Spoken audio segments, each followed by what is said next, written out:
Hi guys, welcome to a new episode. We're in Washington, next to this beautiful spring. We just slept. We just slept on an amazing. We just slept on an amazing spot with a view on the river. It was incredibly beautiful.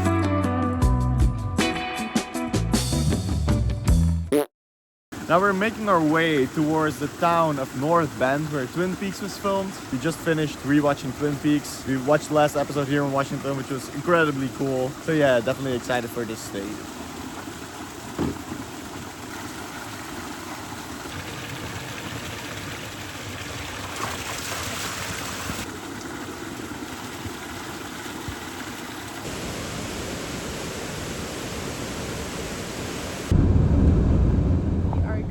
In Olympic National Forest, right on the edge of Olympic National Park in the Olympic Peninsula in Washington. It's a very beautiful place. It is very, very, very wet. There's a lot of rainfall, and together with the elevation, this brings a really unique and beautiful landscape. It's like a rainforest. A lot of ferns, a lot of waterfalls, so we're excited to explore. It really looks a little bit spooky. Yeah, it's a very unique and magical landscape. Also, almost. Twilight was filmed here. Twilight so was filmed here. Some vampires, some are... We're currently parked on a trailhead. We're probably just gonna spend the night here because we're in the forest. The national forest, I think, are allowed. So yeah, let's explore.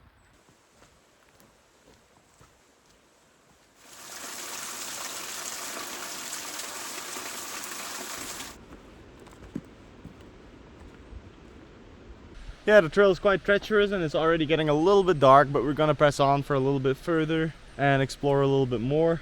Maybe we'll find some mushrooms we can forage along the way and make some dinner with tonight. So let's see. So I'm not 100% sure what this is, but it definitely looks like oysters to me.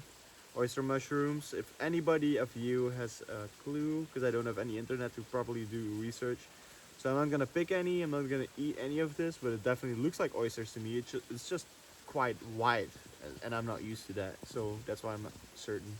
All right, I just saw a mushroom down here, so I have to be a little bit careful. Or reishi or red-belted conch. Oh, there's a huge one. Okay, right here. So reishi or red-belted conch, both. I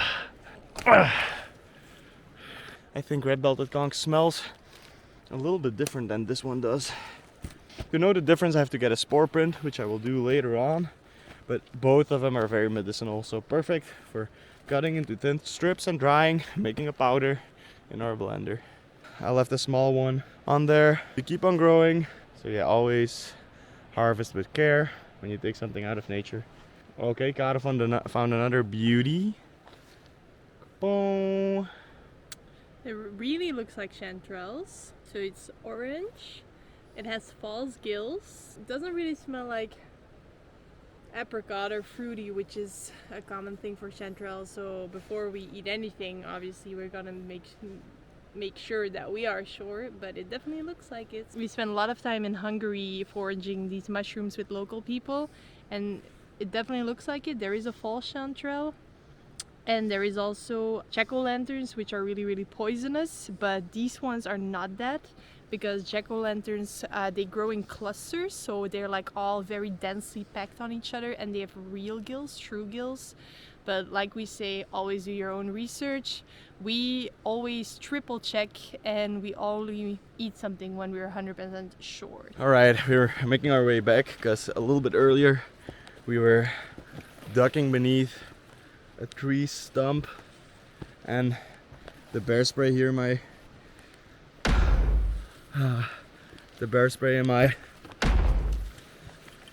back lost its safety clip and went off.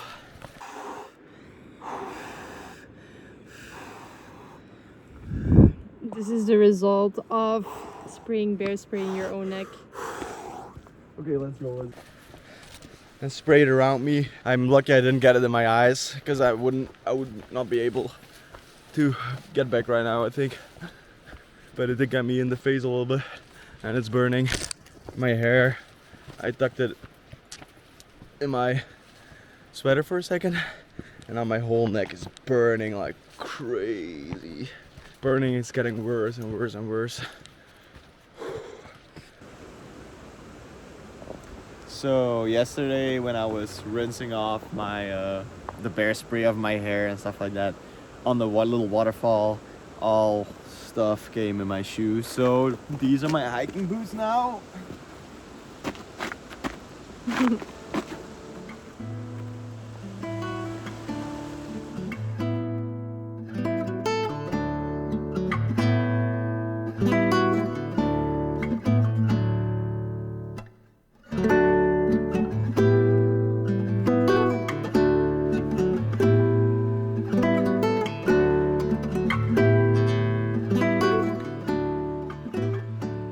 So we found a nice spot by the river to camp for the night. We had a quite chill day. We did some laundry by Lake Kino. There's a little resort village, if you can call it like that. It's just basically a motel, an RV camp, and you can do some laundry there. You can take some showers, which we didn't do, but you can. And so now we found a nice little spot by the river to camp for tonight, and Tim is on a mission to find some firewood.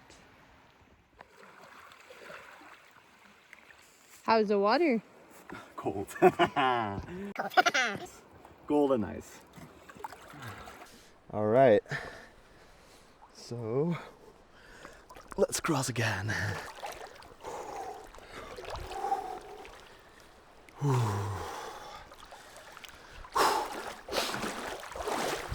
Oh, pretty ice cold. But the reason why I cross is because all along the bank is dry firewood, just driftwood that dried out over time. Because on that side it's just all rainforest, super wet, and I kind of want to have a fire tonight, do some editing work for you guys near the fire. So yeah, it's nice to have a cold plunge.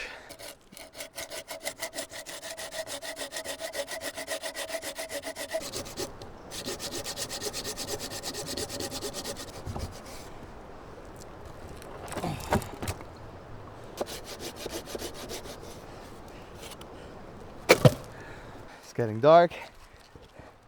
I have more than enough wood. Oh, maybe still some extra to leave for someone here. I'll be warm, they say. Making a fire gets you warm twice, when gathering the wood and when you're sitting at the fire. So that's definitely the case.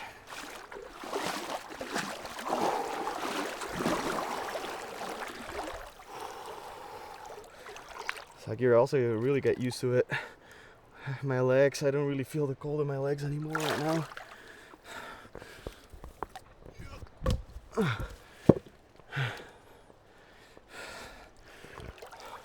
I'm not gonna get my head underwater because there might still be some bear spray residue in there. I don't know how it works, but it's like I won't be able to rinse it off for a long time. My cold plunge will probably last only seconds, and if there's still some in there and it trickles over my body, it burns again. And like my back, I don't know if you can see it, but it's still quite red. There we go.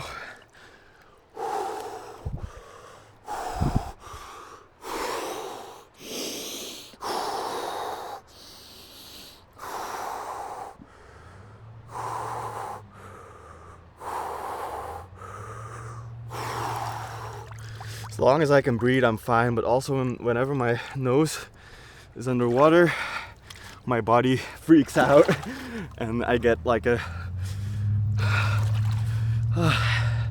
run response, get out of here. So need to work on that.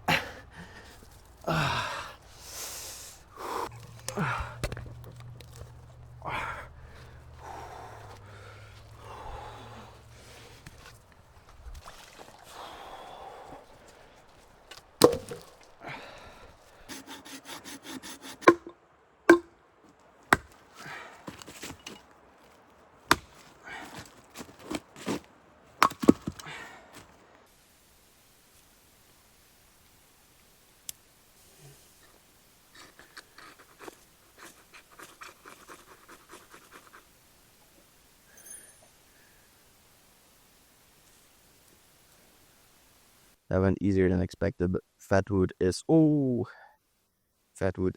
a very nice natural substance, fire starter.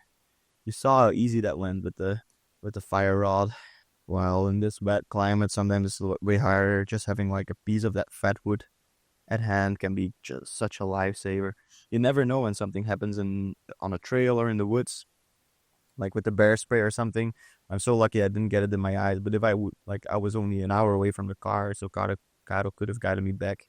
But if you're a few hours away, and like it was almost dark, you're there, like you're out there. If it starts raining or whatever, hypothermia is the number one cause of death in cases like that. Yeah, hypothermia can happen when it's like not freezing or something, right? If you get wet and it gets night, it happens so fast. So having multiple ways of making a fire, training yourself, multiple ways of making a fire is very important. Like I myself, definitely not a master fire maker, but I've been trying to get different techniques going.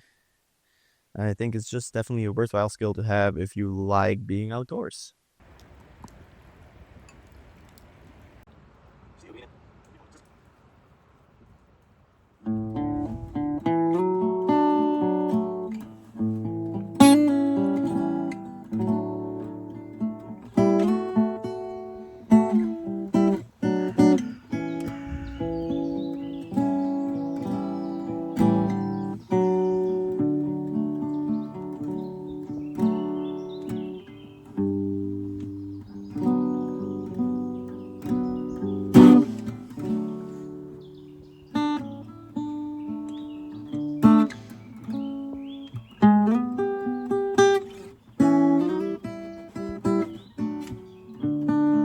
Good morning, friends. We just woke up and we're ready to take a cold plunge. Like you're better in this than I am.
So with some very basic tools, I'm trying to make some extra storage space. There's so much stuff in our van and we kind of need a little bit more space.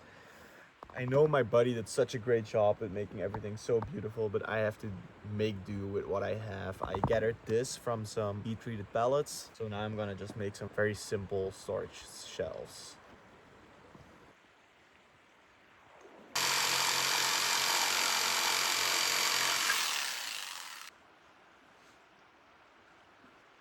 All right, so pretty crude shelf, but does the thing. Pocket holes in the bottom. I do have a pocket hole jig.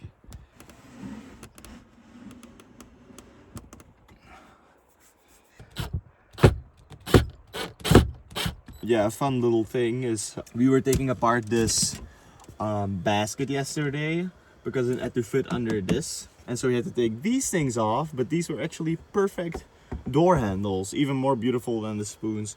So we decided to switch them out, and yeah, we have nice wooden door handles now. All right, so a little time skip. We spent the last few days in rainy weather somewhere and just spent most of our time in the van. We're now at the end of our trip here in the rainforest, and we're gonna spend our time doing one last hike here near Lake Crescent. It's really beautiful here. Yeah, we're coming to the end of our time here in the Olympic Peninsula, and we're getting ready to go back to the Cascades to where Twin Peaks was filmed, to show that we both love very much. And then we're gonna make our way up north. Yeah, thanks for hanging out here with us in the rainforest, and see you in the next one.